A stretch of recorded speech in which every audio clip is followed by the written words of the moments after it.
Brings us into movies. We've only got a couple of follow-ups this week in movies. We're talking writer's strike, we're talking Sound of Freedom, and that's about it. So let's talk real quick. Welcome, nerds, to the movie news for the week. This is where we're going to be talking about all of the nerdy and or pop culture related movie news that we can get our grubby little hands on. So like if it's been announced, if there's a new trailer, if there's casting, all of that's gonna be here. So let's get into that, shall we? All right, it's all follow-ups, no corrections, it's all follow-ups. First one is an update on the strike situation.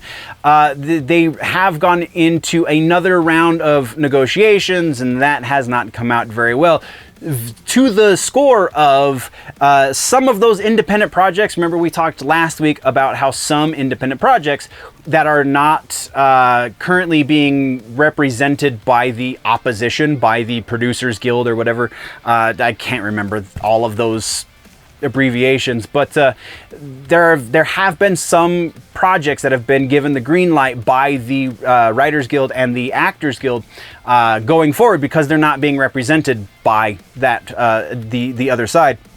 Some of those have been not been getting approved since this most recent round of negotiations because they're not giving approval to projects that were written by WGA members previous to the strike. There are still some exceptions to that rule. Very specifically, A24 projects are still by and large being approved, but basically everything else is not. So if it is not already been greenlit, approved from the SAG-AFTRA reps or the WGA reps, then it is not going to get approved going forward, again, with some very minor exceptions to that rule. So very interesting development in the writer strike situation. We will be keeping you posted as more things happen. So from there, let's go to our other piece of follow-up news, and that has to do with actually technically some speculation around The Sound of Freedom, the movie that kind of took the world by storm very recently. It was very cheap to make. Disney turned it down because Disney, and then they got independent funding to put it out.